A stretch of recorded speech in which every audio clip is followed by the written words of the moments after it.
Hello, everyone. Welcome. Good afternoon. My name is Devin Welch. I am a member of the advisory board of the TomTom Foundation. And on behalf of our board and entire team, I want to thank each of you for being here today. This afternoon's event is part of a final week of programming of the City Rising Summit that's focused on clean energy, sustainability, and community solutions for small and mid-sized cities across America. Today, we will hear from Virginia State Senator Jennifer McClellan about the landmark green energy legislation that she helped develop and pass at this year's General Assembly session, the Virginia Clean Economy Act, which requires the state's electric grid be fueled by 100% clean energy by the year 2050. We'll hear about her vision for the future of this law's implementation, as well as how it can be leveraged to support a brighter future for Virginia's cities, towns, and rural communities. The Cities Rising Summit has been made possible by the support of our sponsors. Today's session in particular is supported by Apex Clean Energy and Greenehurlocker, as well as community members like you. This is your last chance to donate directly to this initiative, so we'd encourage you to consider doing so today at tomtomfoundation.org/give.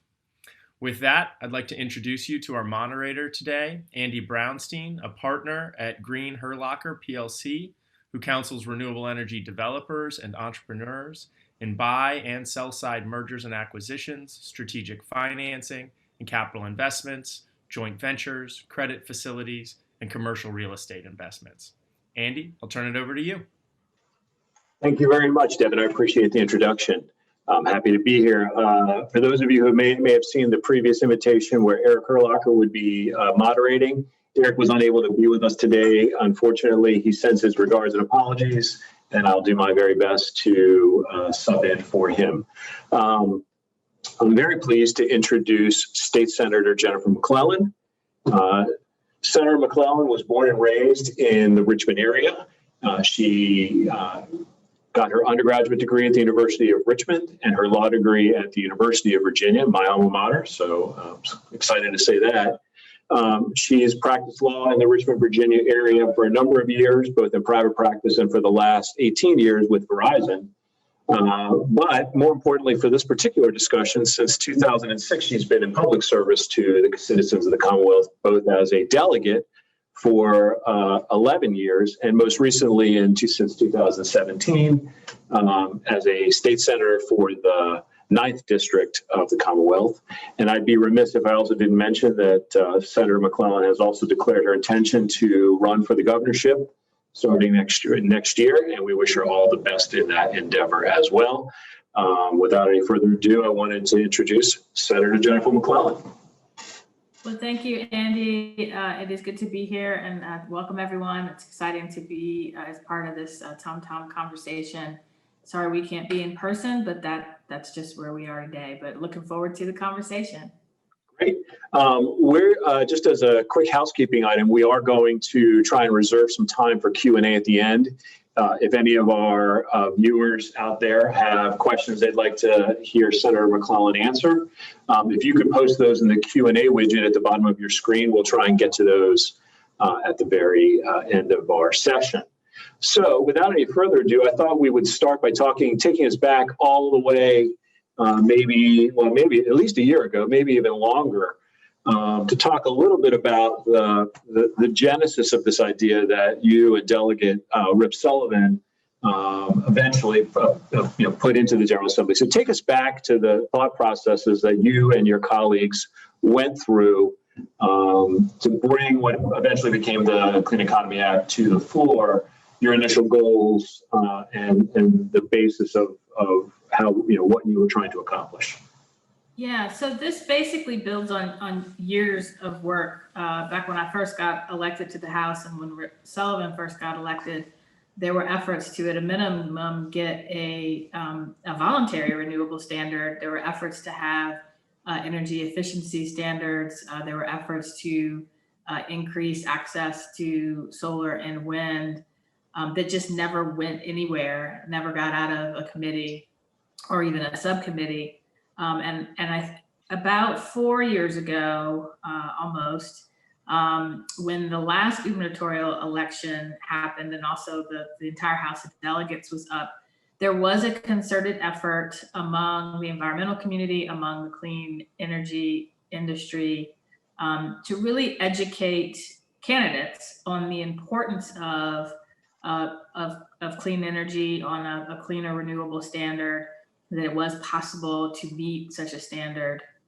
And then about a little over a year ago, last August, there was a study commissioned to prove that we could get to 100% clean energy by 2050 without, in a way that still allowed the lights to stay on and to meet both supply and demand by addressing both supply and demand. And then we pulled together a coalition of not just the environmental community and the clean energy industry, but public health officials, environmental justice advocates, and all sat at a table, came up with the pillars of this legislation, worked with legislative services to draft the details, and then filed the bill. And I have to say, while clean energy isn't necessarily a partisan issue, it was a fact that regime change and the Democrats taking over both the House and the Senate helped, because then we had, we could get the bill to the floor, and those Republicans who did believe in clean energy had an opportunity to vote for it, which before they didn't. So it really was a multi-pronged approach of recognizing both the economic benefits of the bill. It's estimated to create 13,000 new jobs a year. The environmental benefits of the bill, the environmental justice benefits of the bill, and the public health benefits, all coming together in a big coalition, moving forward together and being not just against fossil fuels and trying to solve climate change through energy generation, but also just focusing on the economy and the jobs aspect and the environmental aspect and the public health aspects are interrelated and should be looked at holistically and not in separate silos. Sure. I mean, we hear all the time that it's a pretty circuitous route to get from, as the old, cartoon from our childhood talked about, when a bill becomes a law, and especially in Virginia, given the relatively short fuse that sessions have. Given where you started, how did that finished product sort of end up compared to where you sort of positioned it to be at the beginning?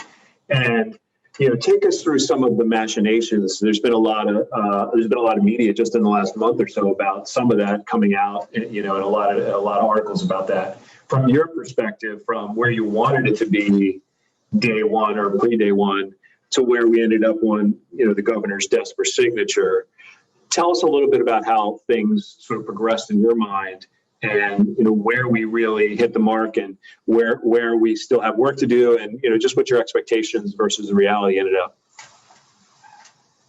Yeah, I think overall we met our goals, some faster than we wanted, and in some ways, when the bill was originally introduced, we would get to 100% and close all of the fossil fuel based plants by 2050, and the final bill is 2045. So in that regard, we were able to go farther than we wanted. In some ways, we wanted to jumpstart wind, solar, and energy efficiency in a way where Dominion and APCO were not the only providers of or the only people building the wind and solar projects. We achieved that. And we recognized and achieved making sure that it's not just there's an opportunity for third parties and for competition. We achieved that. I think with the articles that you've heard about, I think that's a good example of sometimes when you have two different competing goals and some of the details, you're not exactly sure where you'll land. So Dominion wanted to have its wind project be in the public interest and have an opportunity, or I think they really wanted a guarantee they would recover all of their costs. And they had a bill that basically would have done that. Where we landed was you will be able to have a part of the wind generation. You will have an opportunity to recover your costs, but it'll be capped. And you will have to ensure those costs are low by competitively bidding out your projects. But some of the details around, well, when do you nail down? And this is a good example of how, sometimes in the legislative process, hindsight is 2020, but you have to base those costs on a particular year. So the way the bill was first written on that piece was, well, just whatever the latest year is. And legislative services said, well, that's kind of vague. And so someone suggested, okay, 2019. And we were like, sure, that's a number, like 2019, that sounds good. Turned out 2020 costs had recently been released, and there's some estimates that by using 2019, those costs could be higher. And so I think in retrospect, maybe we should have just left it the most recent year. But the key here is Dominion is not the only provider of wind generation, and they have an opportunity to recover their costs, but not all of them. It's capped. And so I think the other pieces where I think we would have liked to have gone further is on allowing rooftop solar from multi-family units. We were able to get that in Dominion's territory, but not in APCO's. And so there's some areas where we didn't go as far as we wanted, but what's critically important about this bill is two things. One, it is transformative. It takes Virginia from currently, I think about 60% of the electric generation is from fossil fuel based, and it'll be zero. And that is huge. And it really begins that transition to clean energy. We got that passed in 1 year. And we can always continue to monitor it to make sure it meets our expectations, and if necessary, tweak it going forward. But I think, Harry Godfrey, who had a huge part to play in this, I think came up with the best analogy. If you're going to win the race, you first need to build the car. And this act built the car, built the racetrack, and put the car on the racetrack. And now we're going to run the race. Without this bill, we could never even run the race. Sure. I mean, sort of the old cliche, I suppose, that if no one's entirely happy, you probably did a good job of making a bill that people can understand, can accept. Yeah, and I think it's also important that coalition that I mentioned is a very broad coalition that often does not agree on a lot of things. Sure. But the fact that we were able to keep the coalition together throughout this process was also critically important. And we did some things that were unexpected in the sense that, that we're the first state in the South to join the regional, to the RPS. And that's big. I mean, there's no one else, south of Virginia who's ever done that. That's right. So it shows some, some meaningful intention, not just the standards. That's right. And I'd say the last two things I'm really proud of in this bill, Virginia never did before, is we've now made it the public policy of the Commonwealth of Virginia. Like, environmental justice is now the public policy of the Commonwealth of Virginia. And we have told our utilities, we have told our regulators that they have to center environmental justice, that when doing economic development projects, when anything energy related in particular, that they have to consider historically disadvantaged communities. So low income communities, communities of color, where a lot of these coal and sort of fossil fuel based projects were placed, and in those areas that overly relied on coal and gas in the Southwest. So it's not just we're going to transition from one economy to another and leave those areas behind. We're going to bring those areas along with us. And that's critically important. And it's not a policy goal because there's actually some very specific provisions in the act that put mandates in place for lower income communities and historically disadvantaged communities. That's right. And we've told our state corporation commission, which usually when they'd have a project in front of them, they just would ask, like, is this the least cost option? But they never considered the social cost of carbon. Now they have to. Now this legislation expressly tells them you have to consider the social cost of carbon as well. So all of that is transformative. That was we couldn't even dream of doing a year ago, and yet here it is now, the law of Virginia. And do you think that that policy shift imbues other things that will happen outside of this specific silo of activity, or is there a hope that is that one of your hopes that happens? Yeah, it is, and I think it will, and I think it comes at an interesting time because this bill took effect, in the middle of COVID. Sure. And the two industries that I think are going to drive our economic recovery are technology and energy. And technology has driven the need for more energy and also part of the demand for clean energy. And both of those industries have not only survived but are thriving during COVID. And so I think this bill sets us up pretty nicely to help it be the engine of our recovery coming out of our current crisis. As you pushed the bill through and you began to try and wrangle votes and do all the things that politicians have to do to get things done, were you surprised on either side by support you received from places you hadn't expected to receive or support, or opposition, where you hadn't expected to see opposition?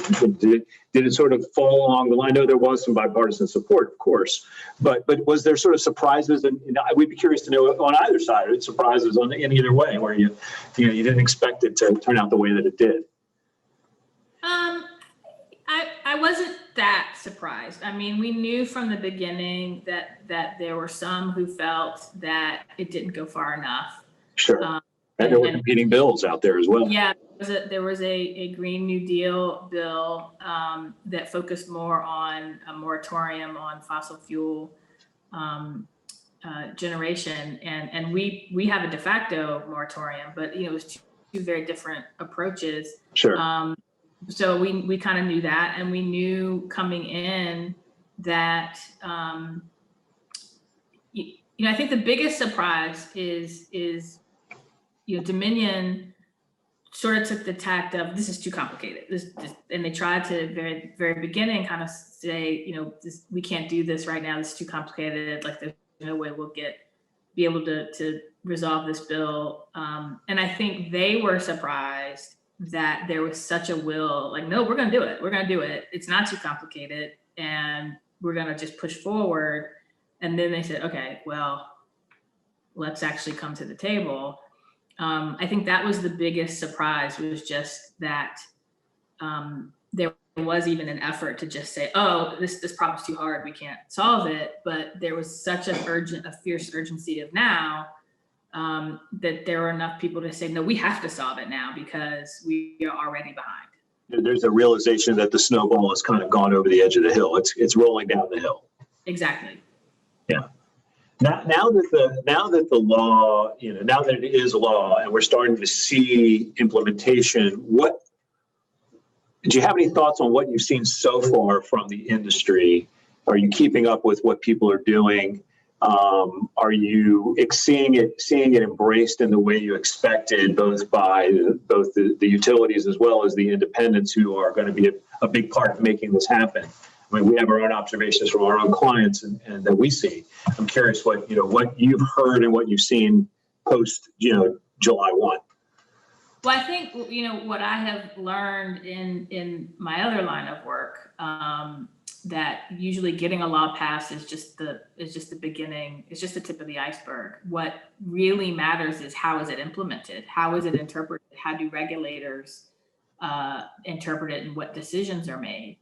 And so we are paying very close attention. There's several proceedings going on at the State Corporation Commission right now. There was already, when Dominion filed its integrated resource plan, There's already a concern that they're overbuilding resources, that they're not considering the competitive development that we intended them to, which would in turn drive down costs if they did consider that competitive development, that they're underutilizing energy efficiency.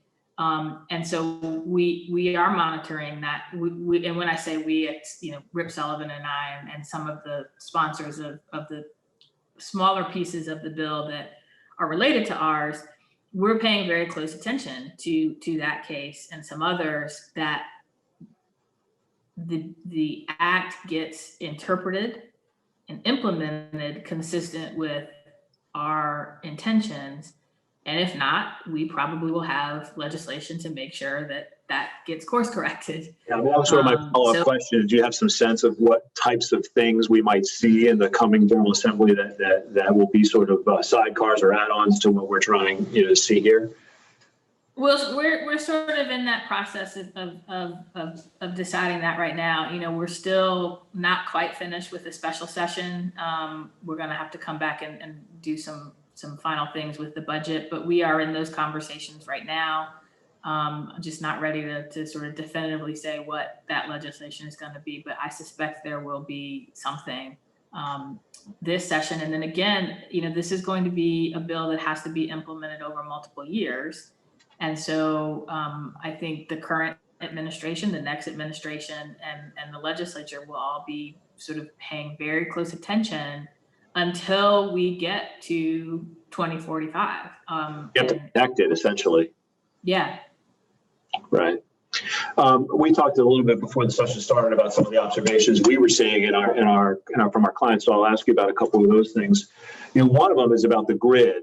The need to put so many projects online and in so many different places, including in places that are more rural, because we know that that's in the western and southwestern part of the state, may put an undue strain on the grid, the ability to interconnect properly, and may raise costs as a result. We hear that from our customers, that they're concerned that over maybe not the next year or 2 years, but as we move down the road, as sort of the benchmarks keep moving up and the need to get more projects in place occurs, that there may be bottlenecks that may drive cost up and make the ability to get to more the renewable standards more difficult and more costly than we maybe originally anticipated.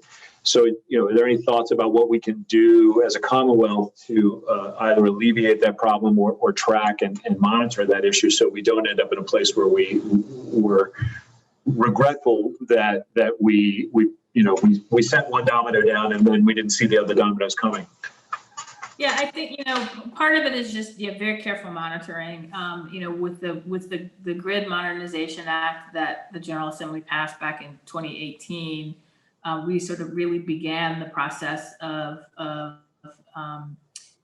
modernizing the grid and making sure that it was modernized in a way that contemplated renewable energy. And so I think just on a regular basis, monitoring how all of that goes, how well the energy efficiency standards and projects go to sort of manage demand, it is something we will continue to monitor. And to the extent efforts like the PIP program, this bill has a pilot project of a percentage of income program where customers' energy bills will be capped at a percentage of their income. There's some efforts outside of the clean energy space to just look at rate making, returning a little more flexibility to the State Corporation Commission than they've had recently on how to set rates in a way that helps to keep customer costs down. We're looking at all of that. Separate from this bill, I had a bill that dealt with how the rate of return was calculated, because I think in the Grid Modernization Act, we told the SCC, look at the peer group states and use that as the floor for return on equity. And that artificially inflated rates. And so we fixed that with a bill this year that said use that as the range and not the floor. So there are other kind of rate making things we're looking at separate from this bill. But then I think monitoring how this bill is implemented, and just as we need to come in and course correct. Yeah, another thing we're hearing from our clients, just as not an immediate problem, but one that they anticipate could be a problem and that we'll have to keep an eye on and ask you about, is essentially staffing, in particular at places like DEQ. If we're going to be pushing so many more projects through the system, there's some concern that the sheer volume may make it difficult for our administrative agencies and the bureaucracy of those agencies to manage, to manage the flow. Is that something we can sort of get on the agenda to think about as well? Yes, absolutely.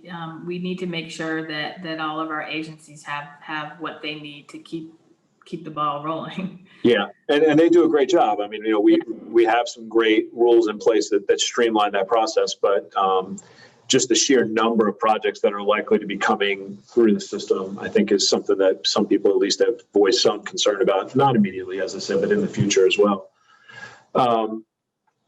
Stepping away just for a moment from the Clean Economy Act specifically, there were a number of other renewable energy initiatives that got support in the last session.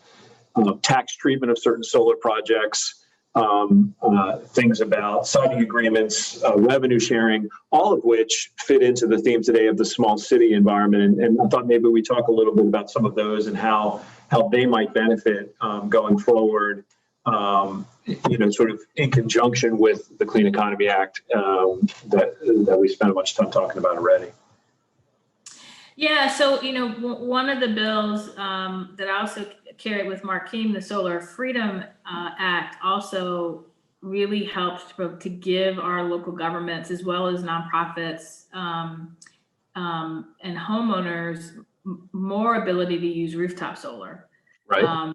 I think things like that we probably need to do a little bit more. And I saw an article recently that talked about how in Virginia, we're a Dillon rule state.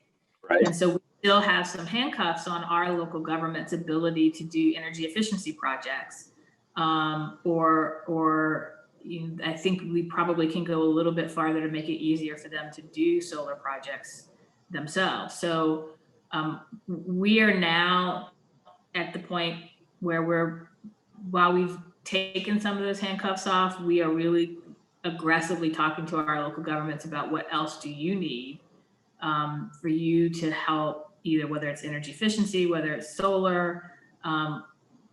We need to just do what we need to give you the resources you need to make it happen. I see the siting agreement legislation is a perfect example of that. It was very specific with respect to projects that are located in areas that would qualify as opportunity zones, which is primarily those rural areas and lower income areas, that allow these jurisdictions to enter into agreements with developers that allow them, specifically, they mentioned broadband, which is another concern of these smaller local communities. So it looks to me like an effort by the legislature to sort of solve two problems at once. One, allow as you say, the local jurisdictions to have a little more influence and power in controlling what happens while still encouraging development and directing those funds in areas that we know are already potential needs of those jurisdictions. Go ahead. I was just agreeing with you. Yeah. Yeah, and similarly, the changes to the M&T tax rules as well, and the revenue share legislation, which also allows jurisdictions to put in some regimes that allow them to manage both the impacts of these renewable energy projects on their own communities, as well as put money towards things that are in their own capital budgets and their own operating budgets. Specifically, looks to me like an effort by the legislature to thoughtfully give these smaller communities an opportunity to benefit while still encouraging the type of development we need in order to meet the goals in the Clean Economy Act. Exactly right. Yeah. Let's talk for a minute about community solar. We know it's a big part of some of the landscape in some of our neighboring states, and now we have more empowering legislation allowing it here. And we know the rulemaking process is underway, so there's only so much we can say about it. But what do you think where that fits into sort of the scheme that we've been talking about overall, what would be your expectation as to what role that might play? Yeah, so I think, right now there are too many people who want to participate in the clean energy economy who just can't because they don't own their roofs. So like on the multifamily side, or because they're renters, and they don't have the capital to do it themselves. And so community solar is a good way to make sure that we're democratizing solar a little bit and more people can participate in this clean energy transition, sorry, while lowering the carbon footprint. And so I think if it's implemented right, and again, this is another area we have to make sure the rulemaking doesn't inadvertently put too many handcuffs on that democratization. We're going to be paying very close attention to that rulemaking and make sure it does not unduly restrict who can participate. And we're just keeping a very close eye. Yeah, another place where I would mention and see somewhere the small cities can benefit is there was some additional legislation with respect to CPACE, Community Property Assessed Clean Energy. I know we didn't talk about this previously, but now there's a bill that passed this year, became law, which empowers the state to create a statewide program. A number of localities have already implemented property assessed clean energy programs, but they tend to be the larger cities who have the resources to implement the administrative burden. Not that there's much of a burden, but whatever burden there is, can easily absorb that burden.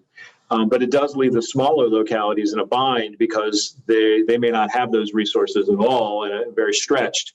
And now I know that the MME, Department of Mines, Minerals, and Energy are working on establishing a statewide opt-in program so that a small community can work collaboratively with a statewide program instead of having to implement both their own ordinances as well as pick up the administrative costs. There'll be potentially a statewide administrator that can administer this program for a variety of communities. So I see that as yet another move to both push clean energy financing and clean energy efficiency initiatives, while at the same time empowering smaller communities who typically may have been left by the wayside in programs like this one.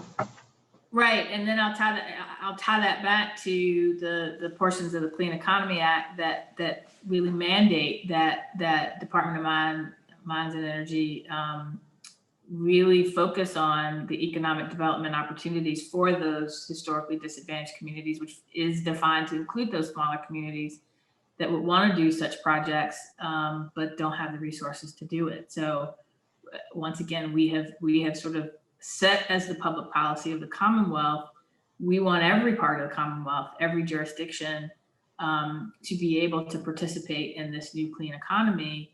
So let's make sure that we are, those that don't have the ability to do so, we're lifting them up so they can. Sure. Well, I mentioned at the beginning of our conversation that you've already announced your intention to seek the governorship. And I know we've talked a bunch about things that you may happen in the future. And, you do list both climate and environmentalism very prominently on your page. Is there anything specifically you'd like to mention to us today that, we might expect to see in a McClellan administration in this particular area? I think we've covered a lot of it. First, just making sure that these transformative policies we've already adopted are implemented in the way that we intend them to. If we can get to 100% before 2045, we would take every opportunity to do that. I think that we make sure that any of the funds that are generated through RGGI are smartly invested. And I think it's important on the environmental side, energy is only one piece of the puzzle as far as addressing climate change. And I think it is very important to understand, even on the energy side, and we've alluded to it, the Commonwealth and local governments ourselves are energy purchasers. And so making a lot of energy. And so making sure that our purchasing decisions are green and clean. That we are doing what we can to increase energy efficiency, but that's also through looking at our buildings. Can we weatherize our buildings? Can we making sure we're building more energy efficient and green buildings? And then the other two areas that we really have got to address climate change is transportation and manufacturing. So making sure that we are electrifying our fleets, making sure that we are democratizing electronic vehicles the way that we are with solar, so that more people, businesses can also take advantage of that. But we also have to pay attention to what stress and demand will that put on the grid, because again, it's all interconnected. So making sure we are looking at these policies and purchasing decisions holistically to figure out, when you press on one side of the balloon, what's happening to the rest of it. And then finally, manufacturing. I think we have got to help shift some of our manufacturing policies in a way that is also reducing carbon that is going into the air. So I think those are the areas that I'm particularly focused on.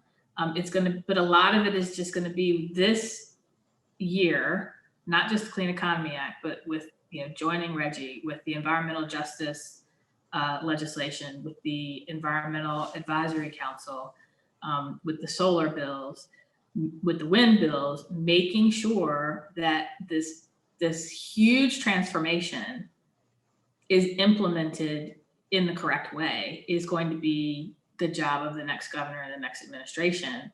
And so we just will have to be on top of it from day one. Great. And I think you've made it clear that it's a priority for you. So we certainly appreciate that from those of us who are stakeholders in this industry as well. Let me open up the Q&A. I see at least one question here. Here's a question. How has the cancellation of the Atlantic Coast Pipeline had an impact on the renewable energy goals? Can you comment on your observations about that?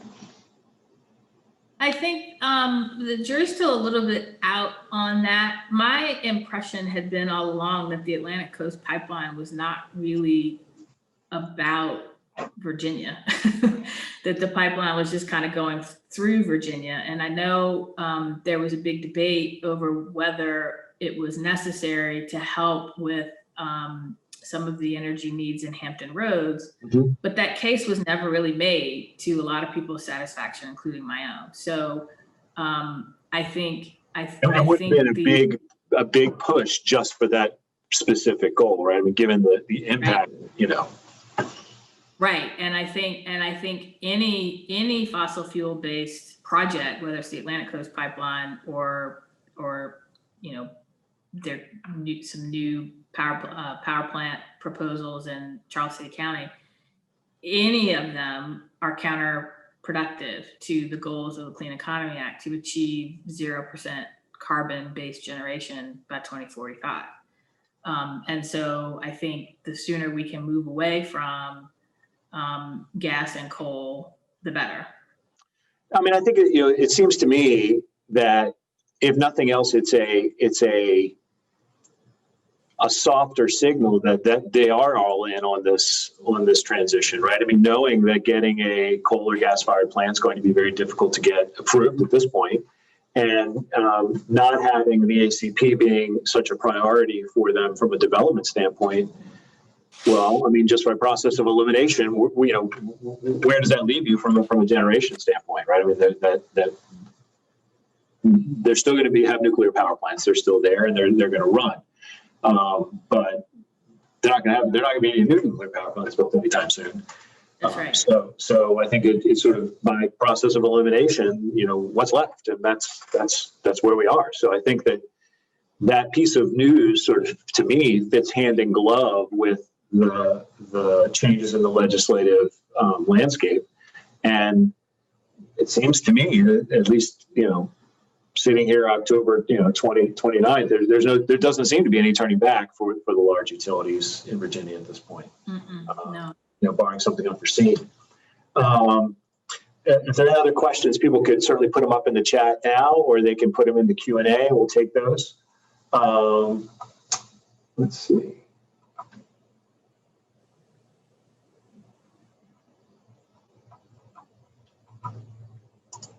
But we don't see. Oh, no, here's another question. Sorry. And we just touched on this. It was not part of the Clean Economy Act in any way. But what role does nuclear generation at this point likely have on both the landscape of energy in Virginia and the goals we have for renewable energy? Because those plants have still a fairly lengthy expected life. I think the idea was sort of, we're not going to close any, but no new ones. And so nuclear is sort of a placeholder in the transition, I think, is the best way to think about it. Supply a fairly decent percentage of power in Virginia, correct? I mean, upwards of 30% is my recollection. Yeah, that's right. That's right. And obviously that will go down both as a result of demand increasing as well as the supply of other sources. And I don't know when the first or any of those are scheduled to start to go into decommissioning, but it is not for quite a while, correct? Yeah. So they're sort of part of the transition. Gotcha. And it's an area of environmental policy that sort of has gone quiet in a way because there is no development of that anymore, and they sort of run themselves and they quietly just do what they do. But it may be ultimately in Virginia, maybe in the United States in general, sort of something that's on the decline generally, I would think. I think that's right. Yeah. Do you see one more question that just came up in the chat?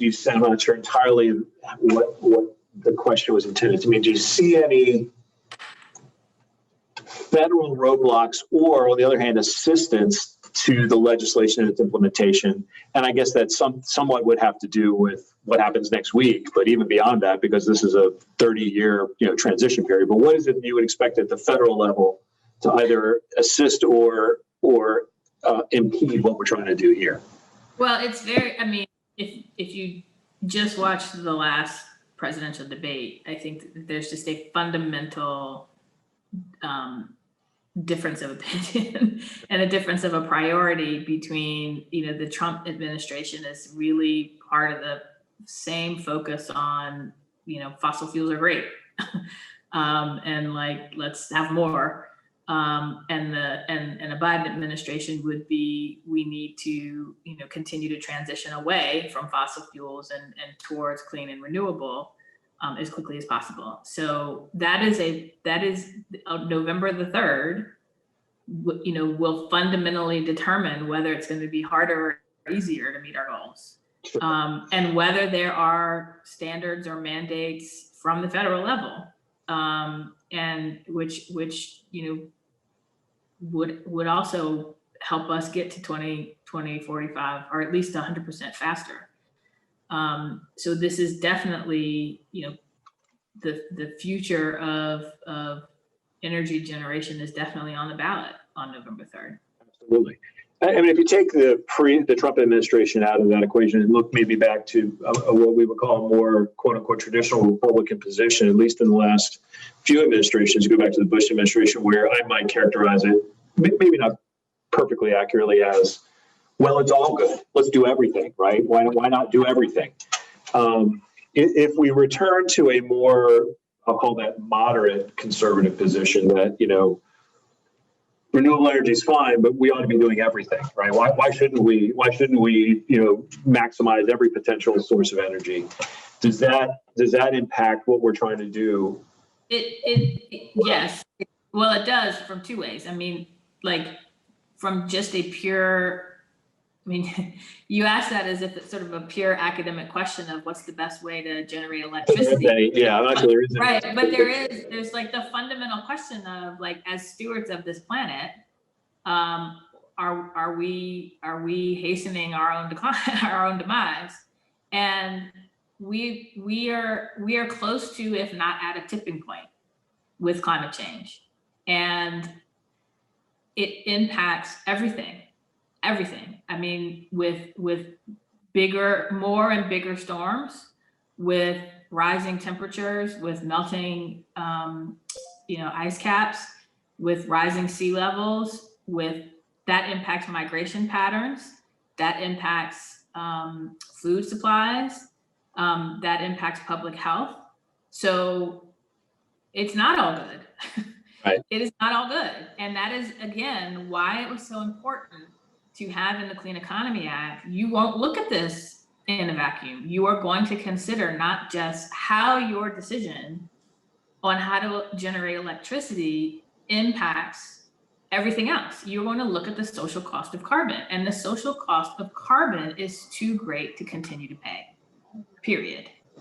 And we cannot, just for the sake of either status quo or, well, transitions are hard, continue down this path, because frankly, we won't survive. And The only other thing I would add to that, younger generations are demanding action. well, you just took the question out of my mouth. As you travel the Commonwealth and talk to, are you seeing that kind of a thinking shift? Yes. I mean, the number one issue. Now, granted, I've purposely not looked at polls lately, but over the past year, as I've traveled around the Commonwealth and I've talked to people across the country, when I was reading polls, the number one issue for Gen Z is climate change and the environment. It's probably one or two for millennials. I'm Gen X. It's high, it's pretty up there for me. And part of it is,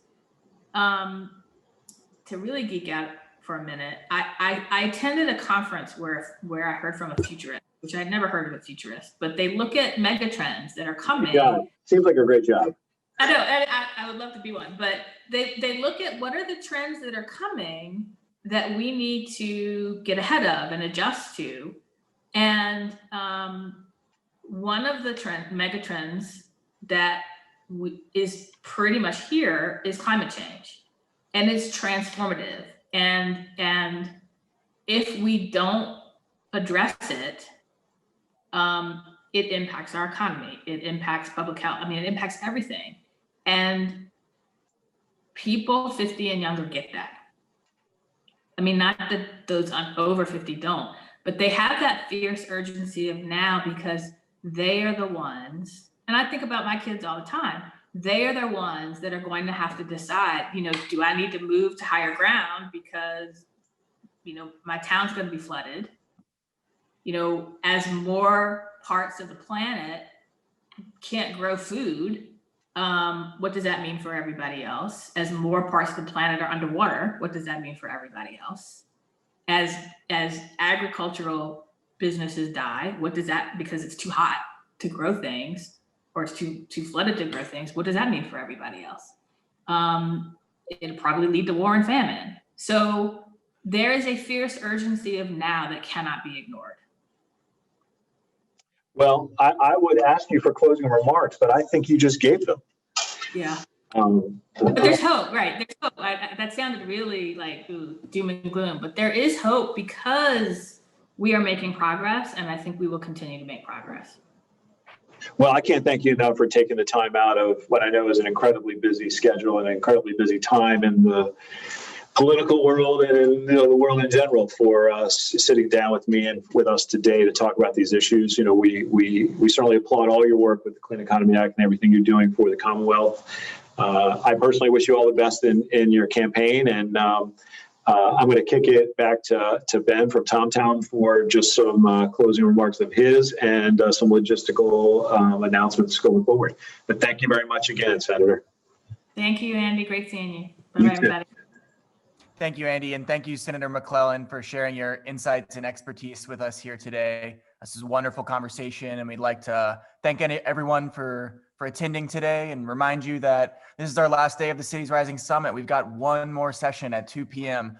That'll feature Becky Campbell from First Solar and Francis Hodsell from Sol UNESCO, talking about redevelopment opportunities in rural communities and ways that clean energy infrastructure can help facilitate those solutions. So thank you again. This event is brought to you by Apex Clean Energy and Greenehurlocker. All Cities Rising events are pay what you can, thanks to those sponsors and the support of community members like you. So if you enjoyed today's program, please consider becoming a contributing member. Thank you for your time, and we'll see you soon.